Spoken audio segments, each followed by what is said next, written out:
Shalom, Assalamualaikum warahmatullahi wabarakatuh. Om Swastiastu, Namo Buddhaya, salam kebajikan. Perkenalkan, nama saya Gladys Gift Mujanis dengan NIM 2414201116. Saya dari Fakultas Keperawatan kelas A5 semester 2. Saya merupakan mahasiswi dari Universitas Pembangunan Indonesia Manado, dan pada saat ini saya akan membuat video project dengan mata kuliah Ilmu Dasar Keperawatan dengan dosen pengampu, diantaranya ada Nurse Ferdinand Wawiling Eskep MKes dan Nurse Julia Kapojos Eskep MKep. Pada saat ini saya akan membahas tentang patologi dan patofisiologi respon inflamasi atau peradangan. Nah, sebelum saya lanjut, saya akan menjelaskan tentang definisi respon inflamasi atau peradangan. Respon inflamasi atau peradangan adalah mekanisme pertahanan alami tubuh terhadap cedera atau infeksi yang ditandai dengan gejala seperti kemerahan, bengkak, panas, dan juga nyeri.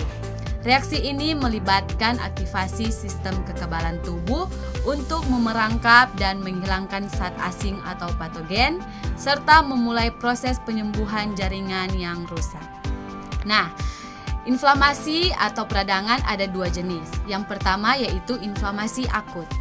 Inflamasi akut ini merupakan peradangan yang terjadi secara singkat dan sementara, biasanya sebagai respon terhadap infeksi atau cedera ringan. Nah, jenis yang kedua yaitu inflamasi kronis, yaitu peradangan yang berlangsung lama dan dapat menyebabkan kerusakan jaringan yang signifikan seperti pada penyakit autoimun atau infeksi kronis. Sekarang kita masuk pada pembahasan patologi respon inflamasi. Patologi respon inflamasi adalah studi tentang perubahan struktur dan fungsi jaringan yang terjadi sebagai akibat dari respon inflamasi. Patologi respon inflamasi dapat menyebabkan berbagai perubahan pada jaringan. Yang pertama, pembekakan, yaitu pembekakan terjadi karena peningkatan permeabilitas vaskular dan pengumpulan cairan di jaringan. Yang kedua, infiltrasi sel inflamasi, yaitu sel inflamasi seperti neutrofil dan makrofag dapat menginfiltrasi jaringan yang terkena. Yang ketiga yaitu kerusakan jaringan.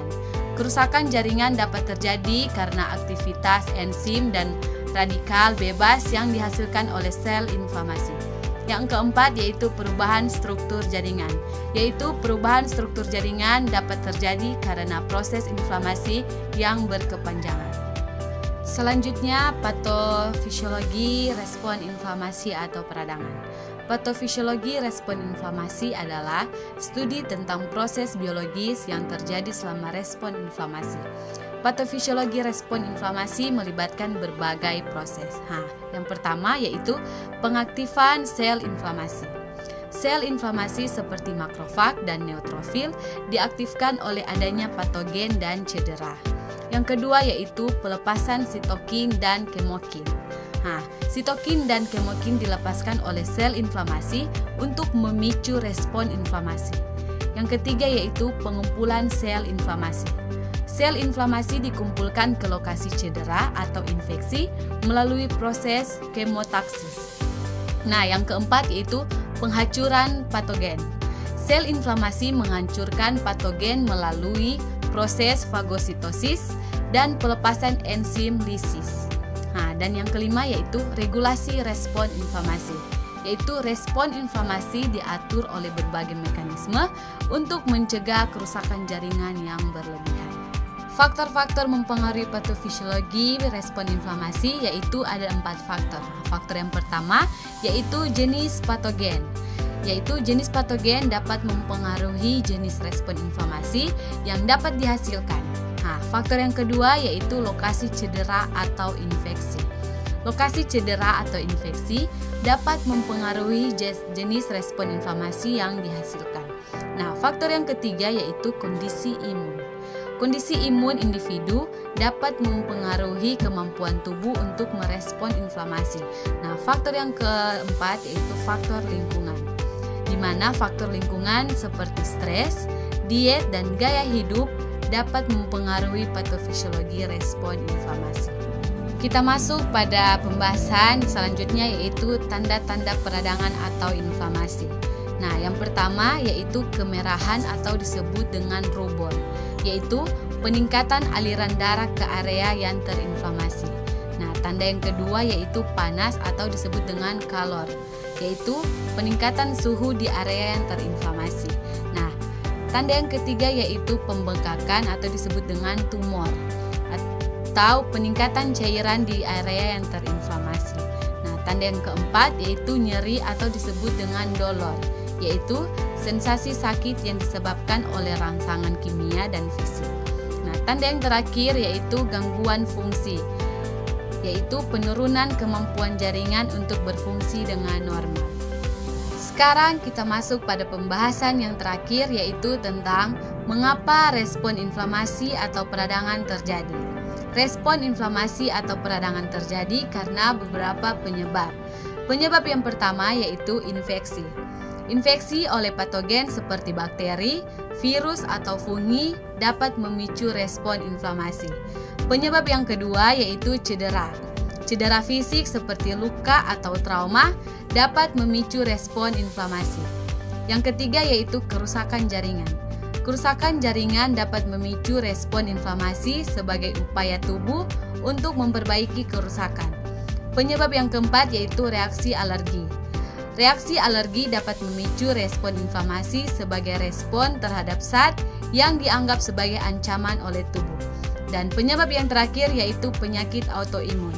Penyakit autoimun seperti rheumatoid arthritis atau lupus dapat memicu respon inflamasi yang tidak terkendali. Demikianlah pembahasan patologi dan patofisiologi tentang respon inflamasi dan peradangan.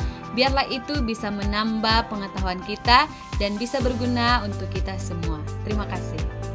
Dan pada saat ini saya Gladys Yanis, mahasiswi Fakultas Keperawatan Universitas Pembangunan Indonesia Manado, mengajak adik-adik untuk dapat mendaftar atau join bersama kami dan menjadi bagian keluarga besar Universitas Pembangunan Indonesia Manado.